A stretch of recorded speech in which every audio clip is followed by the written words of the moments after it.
आज पढ़ने जा रहे हैं जिसका नाम है Lewis acid base concept. Lewis acid base concept acid base concept के दुनिया में नंबर 1 रैंक रखता है, क्योंकि ये एक ऐसा कॉन्सेप्ट है कि मॉलिक्यूल के साथ साथ एटम को भी एक्सप्लेन करेगा कि एटम भी एक सिंगल एलिमेंट भी एसिड और बेसिक कैरेक्टर रख सकता है। यहाँ तक कि आज के इस क्लास का खासियत है कि आप इस पीरियोडिक टेबल में भी हर एक एलिमेंट को बोल पाएंगे कि ये बेसिक नेचर रखता है और ये एसिडिक नेचर रखता है। बस 5 से 10 मिनट के अंदर ये नॉलेज आपके पास होगा कि हर एक एलिमेंट को बता सकते हैं कि वो एसिड नेचर का है कि बेसिक नेचर का है। देखा जाए लेविस एसिड बेस कॉन्सेप्ट।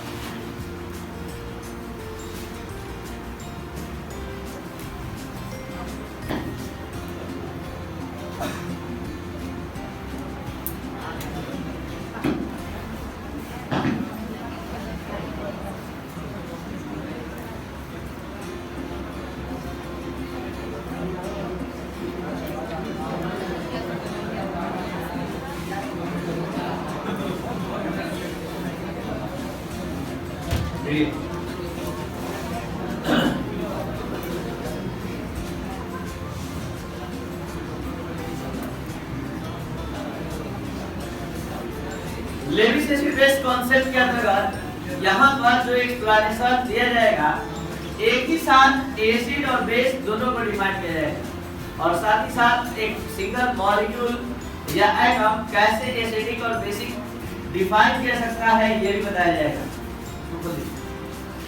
यहाँ NH3 एक मॉलिक्यूल है जिसके N के आउटर ऑर्बिट में आप समझ सकते हैं 5 इलेक्ट्रॉन होता है और H 1 इलेक्ट्रॉन लेकर आता है। तो NH3 का लेविस डॉट स्ट्रक्चर आप बनाने का क्षमता रखते हैं जो केमिकल बॉन्डिंग का क्लास कंप्लीट हो चुका है। और H+ के बारे में भी आप जान चुके हैं पिछले 2 दिन में।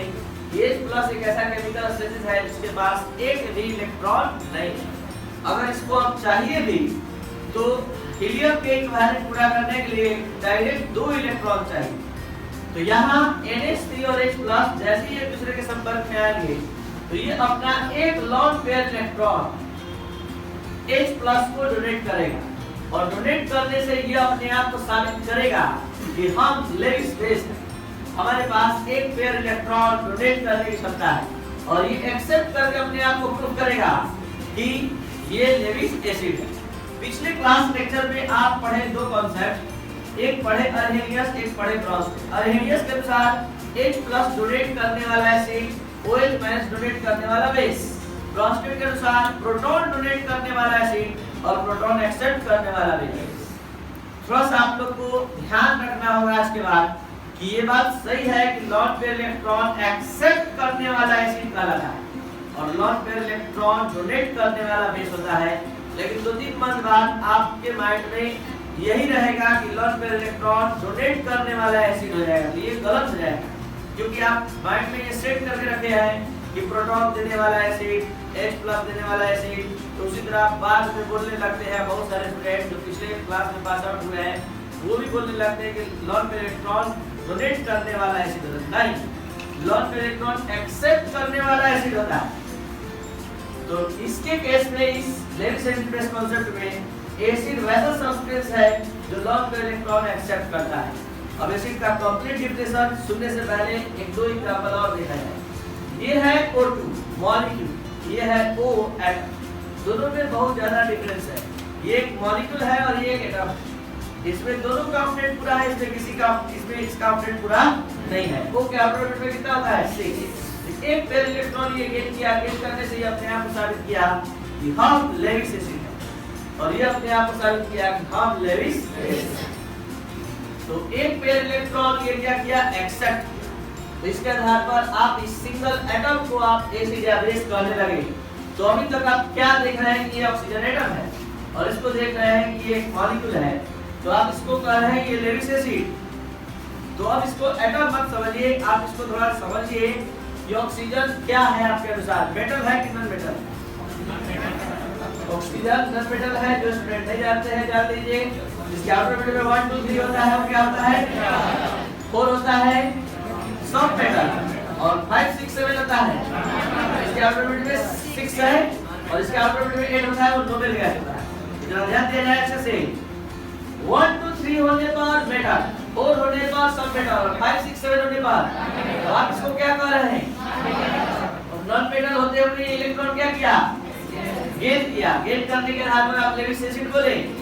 जितना भी नॉन मेटल आप जानते हैं या जितना भी नॉन मेटल समझने का क्षमता रखते हैं, ये एलिमेंट नॉन मेटल है, तो आज के बाद आप उसको बोलेंगे क्या? Levi's acid. और ऐसे भी आप क्या यहाँ पढ़ रहे हैं? Lewis acid base concept. इसके अनुसार बस दो ही बात होता है, इलेक्ट्रॉन पेयर एक्सेप्ट करने वाला एसिड और डोनेट करने वाला, मतलब इलेक्ट्रॉन एक्सेप्ट करने वाला एसिड होता है। तो इलेक्ट्रॉन एक्सेप्ट करने वाला एसिड होता है, तो मेटल नॉन मेटल का नेचर क्या होता है? मेटल का नेचर क्या होता है? इलेक्ट्रॉन लॉस करना। और नॉन मेटल का नेचर क्या होता है? तो जितने भी नॉन मेटल्स हैं आपके सामने इस पीरियोडिक टेबल में, सबको बोल दीजिए लेविस। और इसके ठीक उल्टा जितने भी मेटल्स हैं सब लेविस हो गया बेस। और जो सब मेटल है वो नट, मतलब कि जो सब मेटल है वो एसिड और बेस दोनों का कैरेक्टर रखेंगे। सब मेटल उपधातु जिसको बोलते हैं मेटलॉइड्स बोलते हैं। तो यहाँ पर ऑक्सीजन साबित किया गया कि ये लेविस एसिड है। तो नाइट्रोजन आज के बाद बोलना आप शुरू कीजिए से। नाइट्रोजन एक नॉन मेटल है, Lewis acid. Phosphorus Lewis acid, oxygen, nitrogen, sulphur, phosphorus, ये सब क्लोरीन क्या है? लेविस एसिड है। क्यों है? क्योंकि सारे नॉन मेटल्स इलेक्ट्रॉन गेन करते हैं और गेन करने वाला है। तो हम केवल ये एग्जांपल का एक्सप्लेनेशन नहीं दे रहे हैं, साथ साथ सारे एलिमेंट के बारे में आप किसी बहाने जान गए कि जो भी मेटल्स आपको दिखाई देंगे आज के बाद उसको लेविस बेस बोलेंगे। और जितने नॉन मेटल्स दिखाई देंगे जिसको मेटल पहचानने नहीं आता उसके लिए भी बता दिए। इसके आउटर ऑर्बिट में 1 2 3 होगा, जैसे एल्युमिनियम 2 8 3, तो ये क्या है? मेटल। तो ये इसको क्या कहेंगे? Base, Lewis base. और इसको अगर मान लीजिए क्लोरीन है 2 8 7 क्या है? नॉन मेटल है और साथ साथ लेविस एसिड, इलेक्ट्रॉन एक्सेप्ट करेंगे। थोड़ा सा और आगे जाते हैं, दो एग्जांपल और देते हैं, उसके बाद हम डिफिनेशन का बात करेंगे। यह है AlCl3। जरा बढ़िया से इसका सेंट्रल एटम देख लीजिए, इसे तो हम दिखाए इधर भी। AlCl3 सुबह में भी बताया है कि एल्युमिनियम का ऑक्टेट नहीं पूरा है, 2 4 6 सबका ऑक्टेट कंप्लीट है, एल्युमिनियम सेंट्रल एटम का ऑक्टेट कंप्लीट नहीं है। तो यहाँ पर NH3 आ रहा है, ये एक पेयर इलेक्ट्रॉन अगर इसको दे दे तो यहाँ पर इसका भी ऑक्टेट कंप्लीट हो जाएगा और ये दोनों मिलकर ऑक्टेट बॉन्ड बनाते हुए एक मॉलिक्यूल भी बना देगा AlCl3 NH3 के नाम से। तो ये अपने आप को इलेक्ट्रॉन पेयर एक्सेप्ट करने के आधार पर क्या सिद्ध किया? Levi's acid. और ये अपने आप को लेविस एसिड। और अब फोर्थ एग्जांपल AlCl3 और Cl- के बीच बॉन्ड बन रहा है। तो ये Cl- के बारे में समझ जाइए। ब्लैक कलर का जो देख रहा है ये इसका अपना इलेक्ट्रॉन है, Cl का 7 होता है और एक माइनस का इलेक्ट्रॉन है ये क्रॉस वाला, तो इस तरह ऑक्टेट कंप्लीट। तो बताइए इसको ऑक्टेट कंप्लीट करना है, इसको क्योंकि एल्युमिनियम के आउटर ऑर्बिट में यहाँ नहीं ऑक्टेट कंप्लीट है, 6 ही हो रहा है, 2 4 6।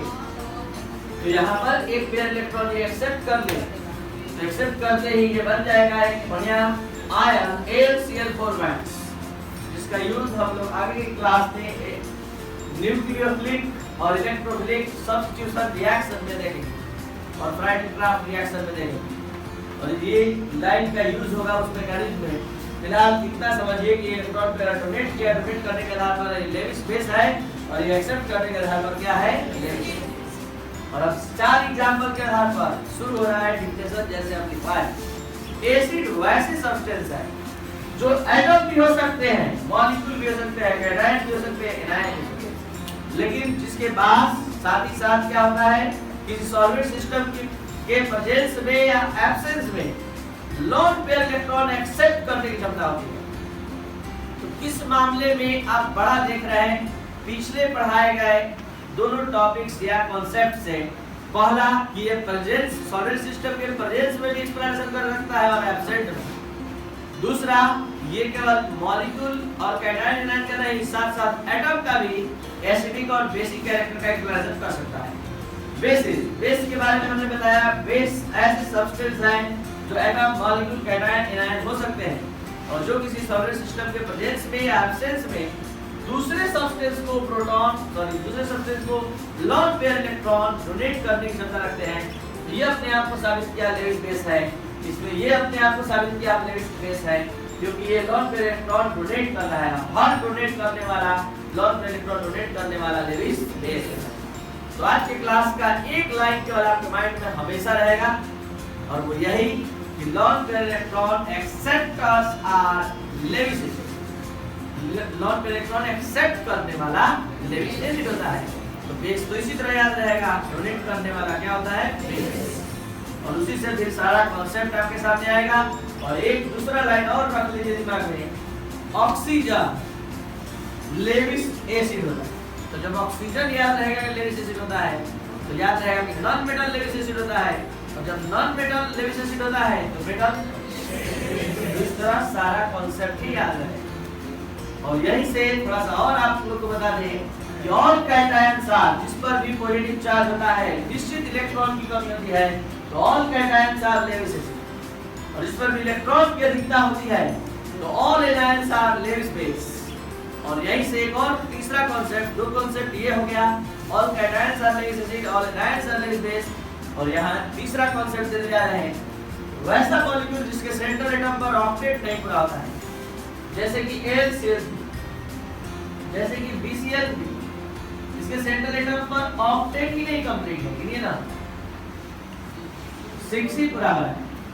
तो ये हमेशा इलेक्ट्रॉन गेन करेगा, और गेन क्यों करेगा? अपना ऑक्टेट पूरा करने के लिए। और इस चक्कर में ये अपने आप को साबित करेगा कि हम लेविस एसिड। तो जो भी इलेक्ट्रॉन डिफिशिएंट मॉलिक्यूल है, जिसके पास इलेक्ट्रॉन की हमेशा कमी होती है, वो हमेशा लेविस एसिड होते हैं। देख लीजिए प्रूफ सामने। ऑल इलेक्ट्रॉन रिच मॉलिक्यूल, जिसके पास इलेक्ट्रॉन की अधिकता होती है, जिसके सेंट्रल एटम पर लोन पेयर अधिक होता है, जैसे आप प्रूफ सामने है, तो हमेशा लेविस बेस के रूप में कार्य करते हैं। तो all electron deficient molecules act as Lewis base. All electron deficient molecule act as Lewis acid. All electron rich molecule act as Lewis base. Electron rich होगा, सेंट्रल एटम पर लोन पेयर अधिक होगा, तो लेविस बेस।